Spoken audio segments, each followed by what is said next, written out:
Noroña le da su medicina a los prianistas. Y yo escuché argumentos en contra de la austeridad, inclusive de los ministros de la Corte, y casi me convencieron, y cuando los vi salir con el aparatazo... Sin embargo, sé, como bien lo dijo el legislador Noroña, que pues esto es una reforma ya... ¿Cómo están, familia de Nota del Cambio? Hoy estamos a 2 de julio del 2024. Noroña le metió tremendo calladón de boca a los representantes del PRIAN durante los diálogos para la reforma al Poder Judicial, porque no entienden que en las pasadas elecciones México votó para sacar a Piña del poder porque no da justicia. La oposición no aguantó la medicina que Noroña les dio frente al pueblo. Ellos están defendiendo intereses particulares. Y bueno, familia, antes de iniciar, los invito a que me ayuden con su like y compartan este video para que más personas se informen. Y sin más comentarios, vamos con esta información. A ver, yo sostengo que no es una reforma al Poder Judicial, que es una revolución. Y las revoluciones son un poquito brusquitas. Entonces, oponerse a ello es ocioso.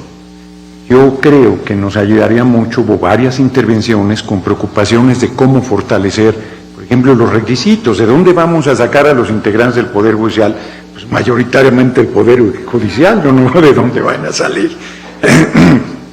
El juez que intervino, por ejemplo, si a mí me tocara que estuviera en campaña, pues yo votaría por él. Me parece que su definición fue muy clara, a favor de la justicia.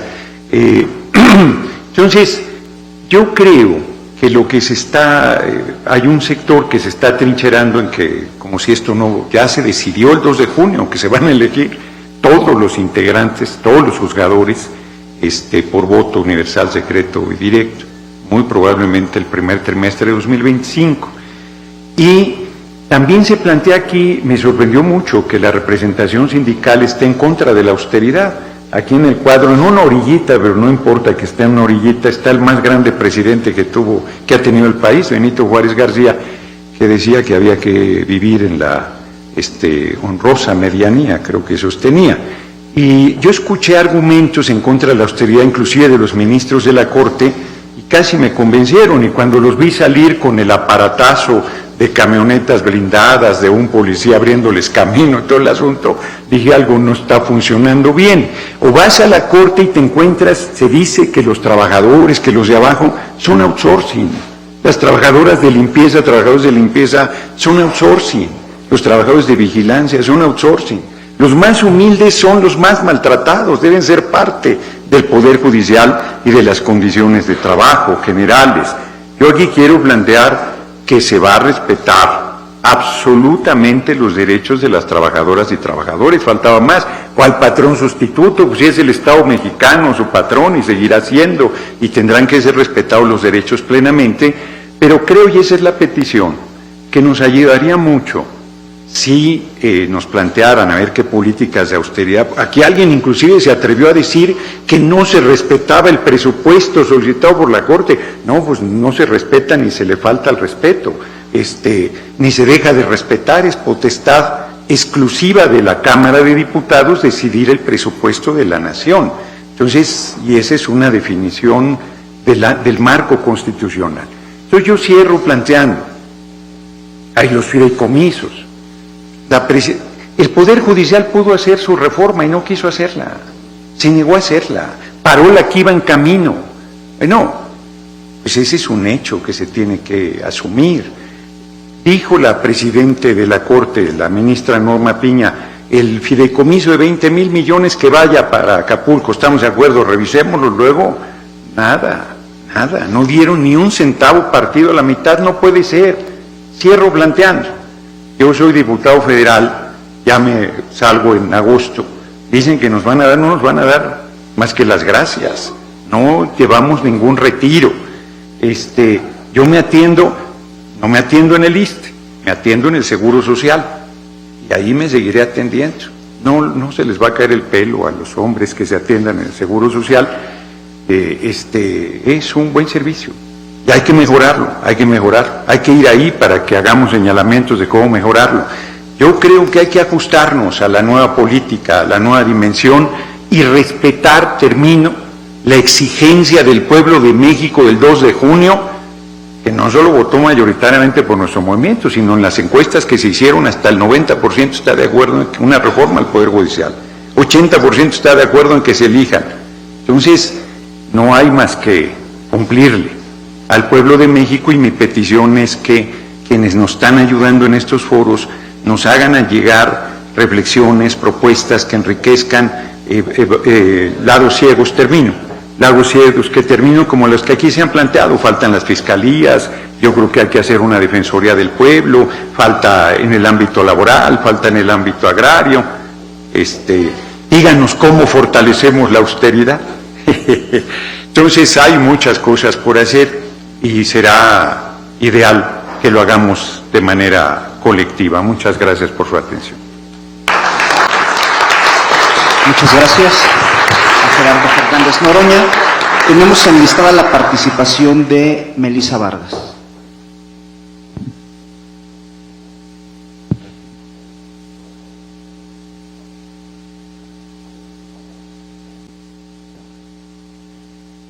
Muchas gracias, muy buenas tardes. Felicitar en primer lugar a todos los ponentes. La verdad es que ha sido una mañana muy interesante escuchar todas las visiones, que al final de esto se trata todo, de escuchar los diferentes puntos de vista para poder retomar de ahí lo más importante. Este foro, como se ha planteado, se trataba fundamentalmente sobre el tema de los recursos. Sin embargo, pues no se puede dejar de tocar el tema de la elección de los ministros y de los jueces a través del voto popular, porque es el corazón de la reforma. Yo quisiera hacer algunas reflexiones en primer lugar y después unas preguntas que me queda claro que pues los ponentes no las van a contestar, si no lo harán en su momento los legisladores, quienes serán quienes estarán haciendo estas reformas en el próximo periodo, pero sí quisiera dejarlas para la reflexión. Primero, si la elección por voto popular asegura la honestidad, pues entonces, ¿por qué no elegir también a los miembros de los gabinetes federal, estatales y municipales, donde también hay actos de corrupción en todo el país? O mejor aún, coincido con la propuesta del subsecretario, que planteó que también urge reformar a las fiscalías y al Ministerio Público. ¿Por qué no elegirlos también por voto popular? Como lo señalaba uno de los que hicieron aquí pregunta, coincido. Si el voto popular elimina la corrupción, pues apliquemos ese principio para todos, es decir, todos parejos y todos coludos, que el pueblo decida para todos, completamente, para todos los niveles y para todos los poderes. Sin embargo, sabemos que no es así, que la corrupción solo termina con mecanismos de transparencia, de control, y tenemos que trabajar en fortalecer esos mecanismos de transparencia y de control en todos los niveles de gobierno y en todos los poderes, independientemente de quienes los encabecen. Sin embargo, sé, como bien lo dijo el legislador Noroña, que pues esto es una reforma ya tomada y que se va a legislar independientemente de lo que se diga en los foros, independientemente de lo que se opine, que esto es ya un hecho consumado. Por lo tanto, es casi un hecho que los jueces y magistrados se van a elegir por voto popular. Si así es, déjenme entonces, si así será, dejar algunas preguntas. Primero, ¿cómo se va a evitar la injerencia del organizado en el proceso de elección de jueces y magistrados? Si en el proceso electoral que acabamos de vivir el 2 de junio no se pudo evitar y hubo lugares donde evidentemente el crimen organizado no solamente puso, sino que decidió prácticamente también muchos de los resultados electorales. Esa es la primera pregunta. ¿Cómo vamos a evitar que eso suceda en el máximo órgano donde se imparte justicia? Segundo, ¿cómo este mecanismo no va a eliminar el sistema de carrera judicial? Es decir, ¿cómo se van a empatar? Pero además, ¿qué va a pasar con los que ya están participando en los concursos después de esta reforma? Y esta es una pregunta que me hicieron y que me pidieron muchos de estas miembros del Poder Judicial que están ya en estos concursos y en estas carreras y que les ha llevado mucho tiempo que hiciera. ¿Qué va a pasar con ellos, quienes ya están a punto de aprobar los exámenes de oposición? 3, ¿quién va a regular las ofertas de campaña? Imaginémonos hasta las más absurdas, ¿no? Porque lo hemos visto en todas las elecciones. Es decir, imaginémonos proponer sentencias a modo, por ejemplo, ¿no? No sé cuáles serán, porque al final, pues como una oferta de campaña, pues todos tendrán que decir que van a actuar conforme a la ley. No me imagino otra oferta de campaña, pues. ¿Cómo evitar que los partidos terminen cooptando la voluntad de los jueces y de los magistrados si van a participar en política? Porque lanzarlos a una campaña es lanzarlos a eso. Y la quinta, ¿cuáles van a ser los filtros para que, por ejemplo, los grandes organismos empresariales y empresarios no incidan también con financiamiento en las campañas y en la elección de jueces y de magistrados? Ya estamos pensando en eso. Ojalá y la reforma lo integre, porque si no, pues va a ser una reforma, creo que se va a quedar muy corta y que va a poner en riesgo a muchos en el país. Por último, quisiera señalar de nuevo que en el grupo parlamentario del PRI no estamos en contra de la reforma, y sobre todo de una reforma que maximice el presupuesto y que elimine privilegios. Estamos de acuerdo. Sin embargo, en lo que no estamos de acuerdo es en una reforma que afecte el sistema de pesos y contrapesos con el Poder Judicial y con el Poder Legislativo. Una reforma que afecte los equilibrios de los poderes. Eso se debe de salvaguardar a toda costa, porque ahí se nos va la República. Eso nos estamos jugando.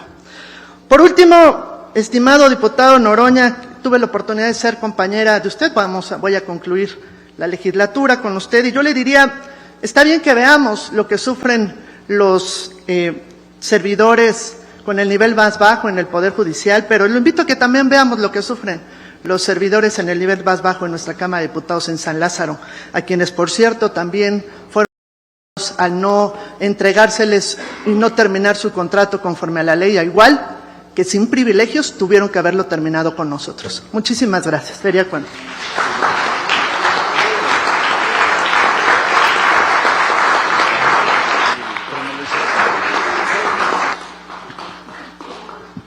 Daríamos el uso de la palabra a Damián Cepeda. ¿Quiere participar?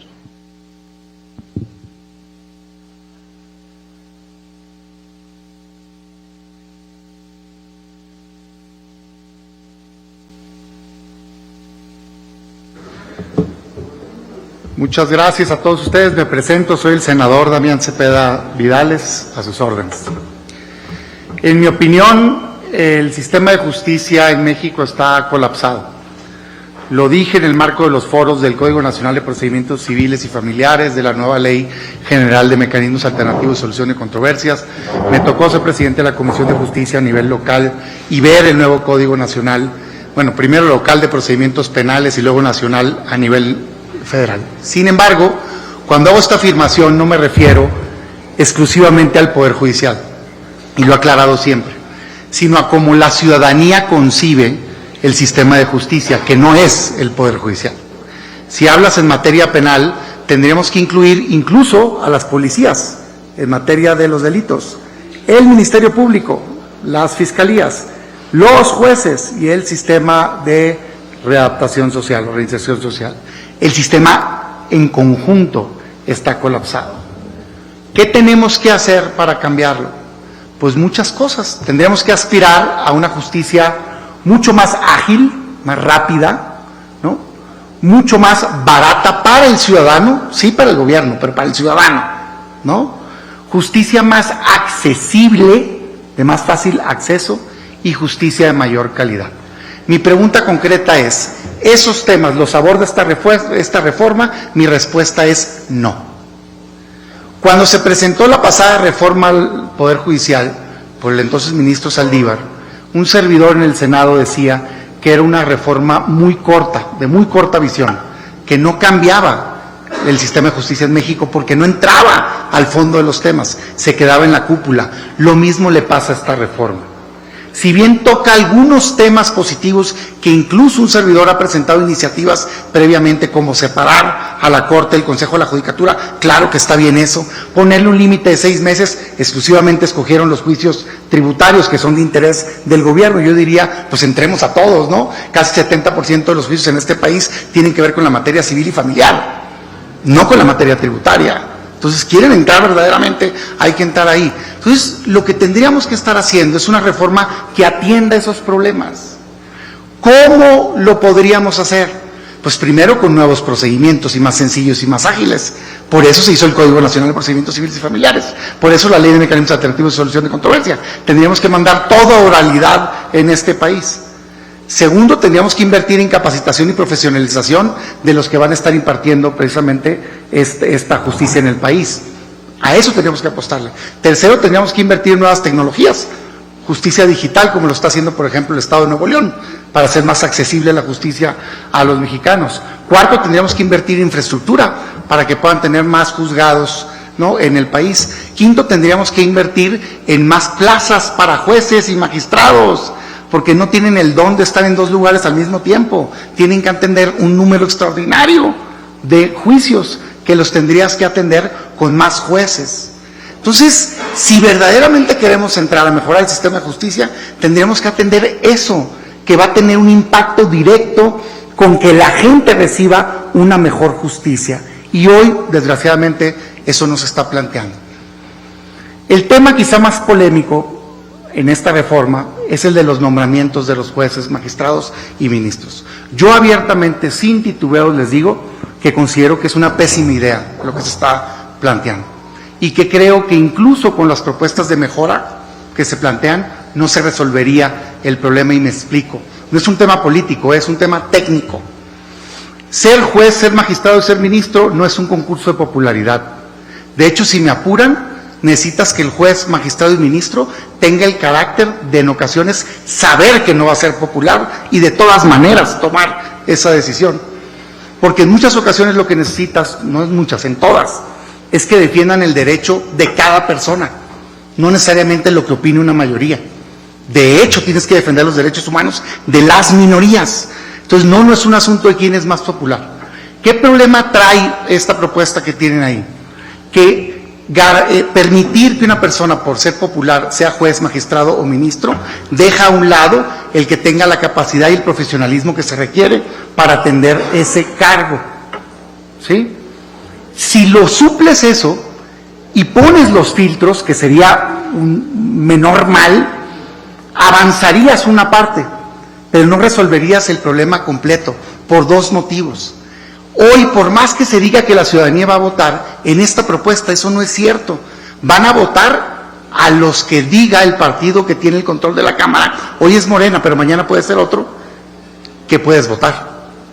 Es decir, el abogado más brillante del país, la abogada más brillante del país, ex rector de la Universidad Nacional Autónoma de México, no se puede postular si no tiene el visto bueno del partido gobernante, porque solo puede ser postulado por la Presidencia de la República, por el grupo mayoritario en el Congreso, 2/3 partes, o por el Poder Judicial, que en esta ocasión a lo mejor pudiera ser más plural, pero que a partir de la próxima elección ya no lo será. Entonces, no va a llegar el mejor perfil a ser electo por el ciudadano. Gracias, sé que me pasé un poquito, voy a concluir. Pero eso se agrava más cuando te bajas a los jueces y magistrados. Cada juez de distrito, 2 propuestas por Presidencia de la República, 2 propuestas por el Congreso, 2 propuestas por el Poder Judicial.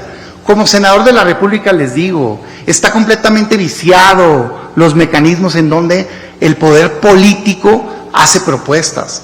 Desgraciadamente, con excepciones, las listas de las personas que llegan recomendadas para ser postuladas magistrados hoy son políticas. Pasa lo mismo con magistrados electorales que con magistrados de justicia administrativa y con muchos otros casos. No son los mejores perfiles. Son los amigos, compadres, primos, vecinos, esposas, esposos de quien tiene poder político. Pasa hoy y pasó ayer. Yo no soy defensor del pasado. Claro que pasó ayer. Es el famoso problema de cuates y cuotas. Deberíamos de acabarlo, pues. Deberíamos de acabarlo. Y por último, aun cuando hicieras la mejor selección y pusieras a postulación a estas personas, convertirías eso en un juez que esté interesado por quedar bien con el ciudadano, con la mayoría, porque quiere ser electo, que depende, por cierto, de que le den una ficha para participar, entonces es empleado el que le da el acceso. Pero segundo, que sus sentencias van a estar enfocadas a quedar bien con el ciudadano. Eso es lo que pasa, volteemos a ver la experiencia internacional. Es mentira que este modelo funcione en otros países. Funciona con jueces locales muy menores En Estados Unidos, sí, nomás que tienen otro modelo. Primero tienen contrapeso de jurado popular, no tiene el poder absoluto el juez. Segundo, puede postularse quien quiera. Y tercero, las sentencias suben cuando llegan las elecciones. Volteen a ver la evidencia. Suben porque los jueces andan en campaña. Pues no es algo deseable que queramos para este país. Por todo eso es que consideramos que ese modelo, no toda la reforma, el modelo de nombramientos de jueces, magistrados y ministros es incorrecto. ¿Tiene que cambiar el actual? Por supuesto, pero para despolitizarle, quitarle al presidente la facultad de proponer, hacer concursos de oposición y que lleguen solo los mejores perfiles al Poder Judicial. Por último, y con mucho respeto, yo escucho aquí que este es un tema inevitable. Yo tengo otros datos. Me permito diferir. Hoy la asignación del Congreso todavía no está hecha. El INE tiene que hacer esa asignación y el tribunal decidir las impugnaciones que habrá. Porque habemos muchos que consideramos que tener el 54% de los votos es muchísima votación, pero no es las 2/3 partes de este país. Y vamos a luchar porque no existe una sobrerepresentación en el Congreso. Sobrerepresentación que, soy honesto, así ha sido en el pasado. Hay que decir las cosas como son. Así ha sido en el pasado. Pues mal en el pasado, mal en el presente y evitemos que se haga un mal en el futuro. Y dos, en el Senado de la República les faltan 3 votos. Mi llamado, te concluyo, a los legisladores de oposición es, así como los legisladores de la mayoría tienen muy claro que el mandato de la población fue hacer este cambio, el mandato de los ciudadanos que votaron por legisladores de oposición fue no permitir que se acabe con la división de poderes. Yo les exijo que estén a la altura y que no se doblen. Si no se doblan, una reforma dañina no pasa. Y entonces pasemos a una reforma positiva para el Poder Judicial. Muchas gracias. Gracias.